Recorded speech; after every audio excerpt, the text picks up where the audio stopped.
Welcome to Your Town. This is your television program here in Monterey County. Learn what's going on in your neighborhood and your town. Today we've got a great lineup. You're going to learn a lot, and I cannot wait to introduce my first guest, who I worked really closely with on a huge topic, and that topic is back front and center. I guess it never should have left front and center, but for a lot of us it kind of went on the back burner. So, Mr. Sid Williams, Veterans Cemetery of the Central Coast. Welcome. Thank you. I'm happy to be here.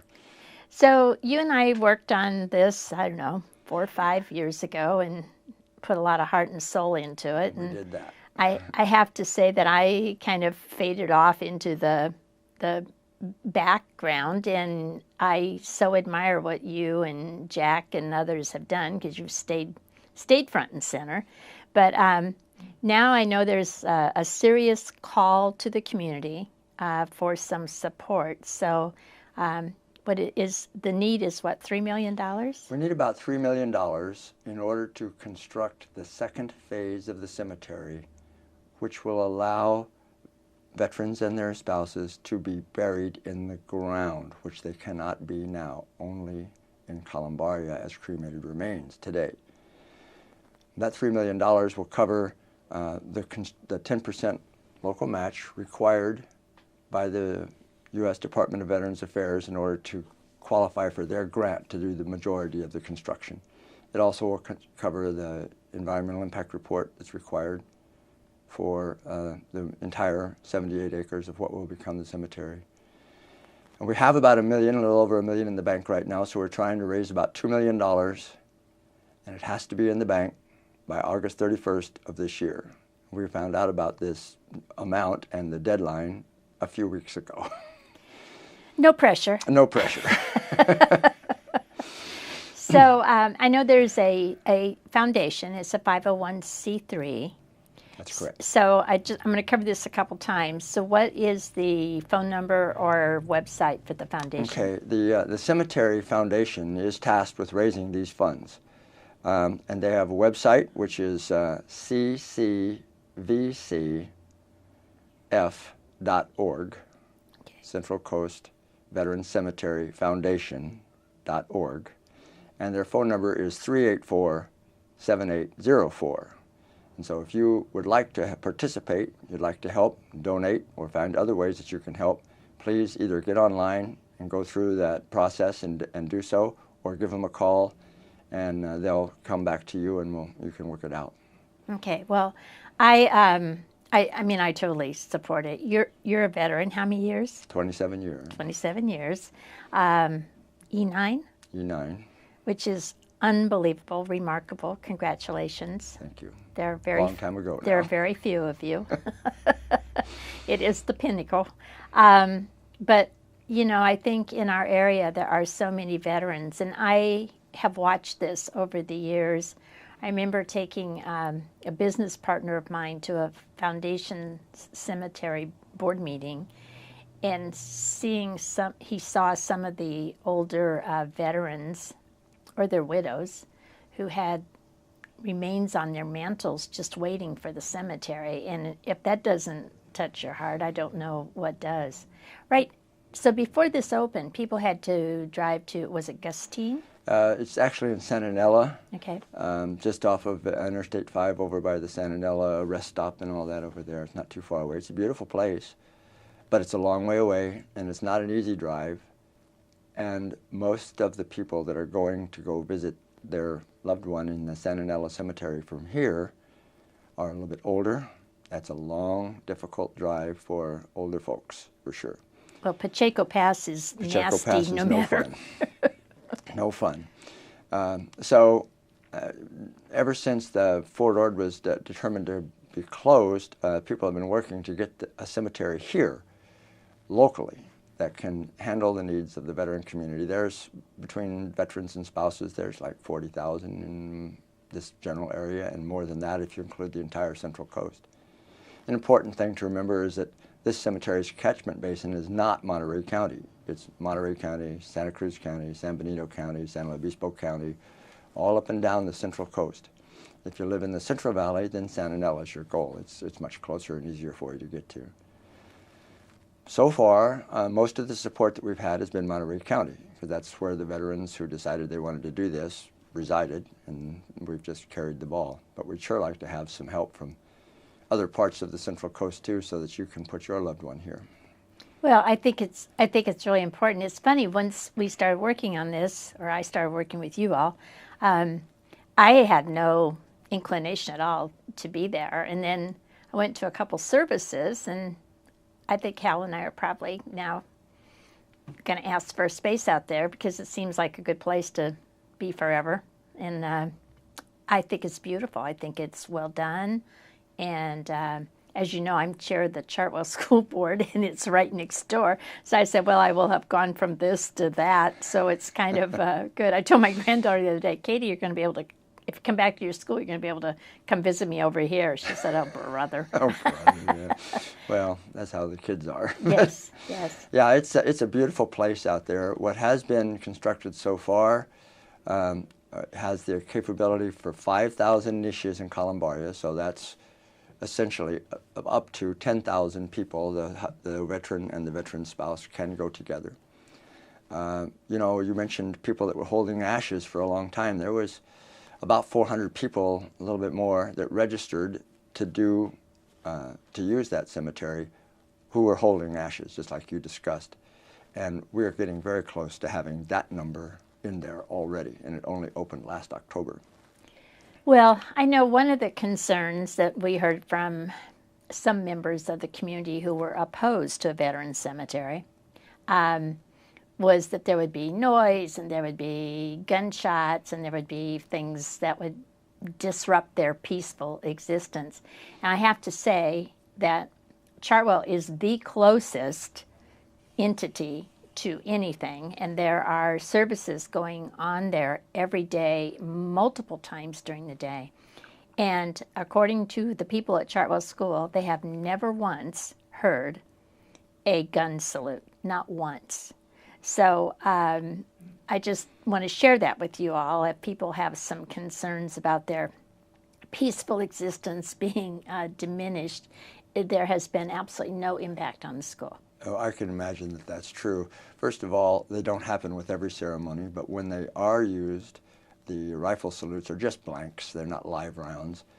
And the noise from them doesn't travel very far at all. And the whole cemetery out there is so serene, so beautiful. You go out there and sit on a bench, and it just takes you away. It's just a gorgeous place. I don't know why anyone would not want to be there, and why anyone would oppose having it for those who have earned it. So have you tapped into all of the local foundations and everybody that on the first round of funding, and so now this is more of a dig deeper, far-reaching effort?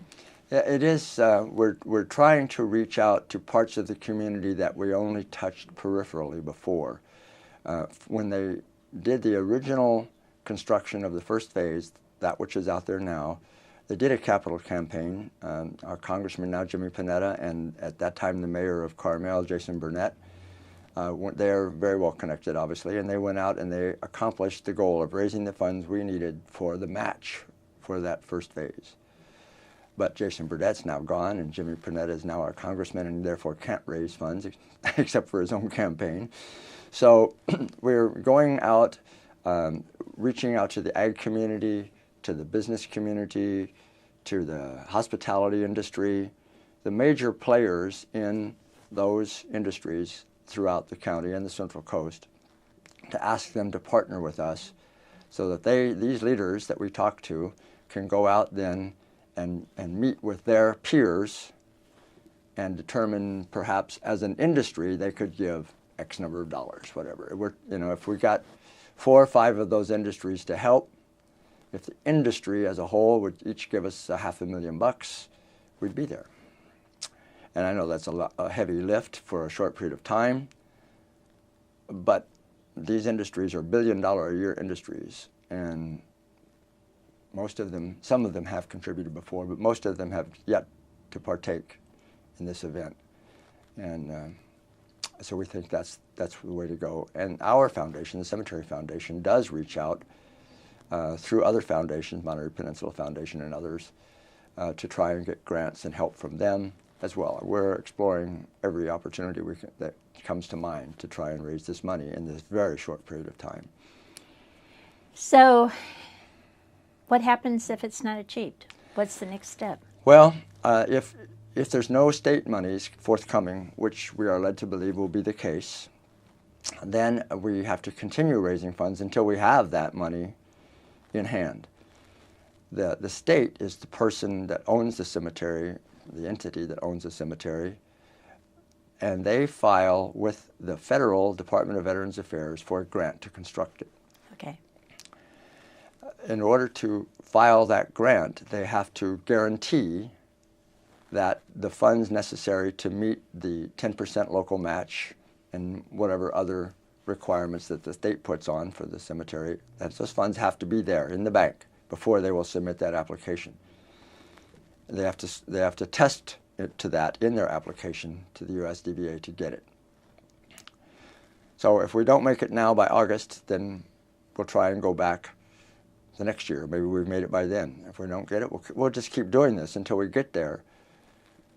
But every year that we put off, that's how many more veterans will pass away, and for whatever cultural or religious reason that they may have, they cannot be cremated and therefore are not eligible to go into our cemetery at this point. So it's absolutely critical to get this second phase up and running so that all veterans can have the benefit that they earned and be here where their families are and not have to drive to Santa Nella for that. Well, I think also it makes it makes more of a statement. We've got a brand new VA DOD joint project clinic opening, yep, which will be state of the art. And I think to have that and then to have a final resting place just kind of completes the package here for our region of all of the services, because there are so many veterans in this area. That's very true. This area not only has a lot of veterans here because of Fort Ord being here for so long, plus the Coast Guard that's here and the Navy Postgraduate School, DLI, all of those bring people that serve a while, get out, or serve a career and were here a little bit, liked it, and came back to retire here. And there's an enormous pool of services available here. As you mentioned, the new DOD VA clinic, which is due to be seeing patients sometime around August this year, we hope. The cemetery, which needs to continue to grow. The Veterans Transition Center here is one of only 2 institutions in the United States that accept homeless veterans and their families so that they can stay together while they get back on the right path and can become useful players in the community.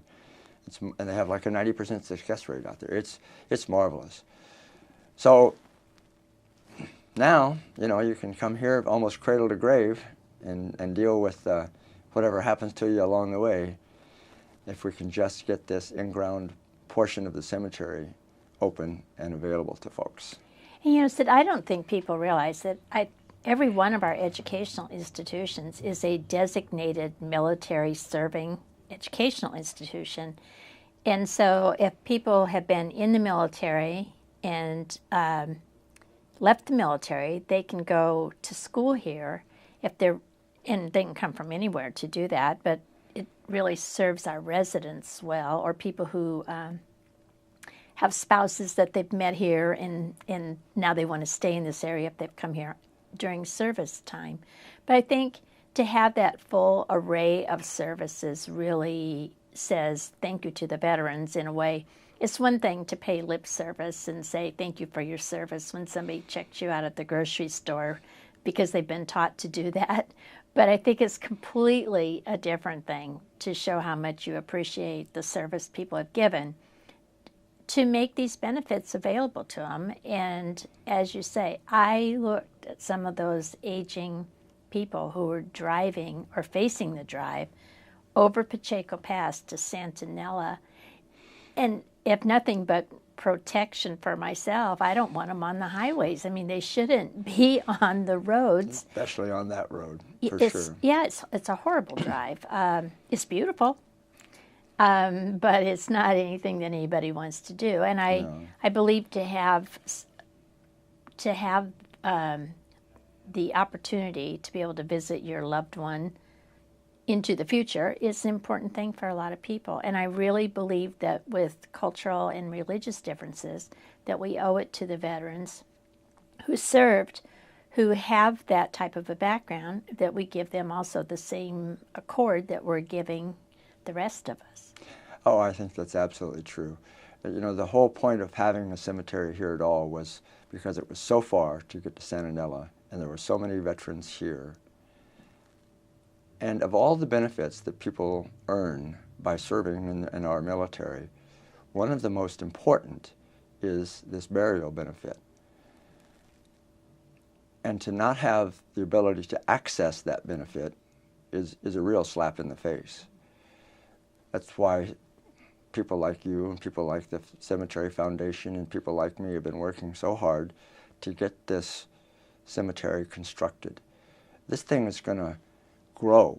Nobody that I know that's here now alive will see the end of the cemetery. It has 11 phases to get to the final build out of the cemetery, and they anticipate that that would serve the veterans' needs in this area for like 100 years. But we can't get to phase 3, 4, 5, 6, and 7 and so on until we can get 2. And 2 is what lets us put folks who cannot be cremated in the ground. It's absolutely critical. Okay, so they need to go to www.ccvcf, so it's Central Coast Veterans Cemetery Foundation.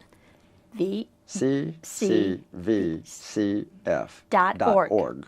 Yes. And they can look on the webpage, they can find a way to make a donation, or they can call. It's local number 831-384-7804. And if nobody is in the office, just leave a message. They check all day long from outside of the office, and they will call you back. Okay. So there you have it. That's the Central Coast Veterans Cemetery Foundation, Mr. Sid Williams. And if you can't figure out any other way to get in touch with them, get in touch with me because I'll hook you up. I think this is really important to our community and as a thank you to the people who've served us. So don't go away. We'll be back. This is your town. Thank you.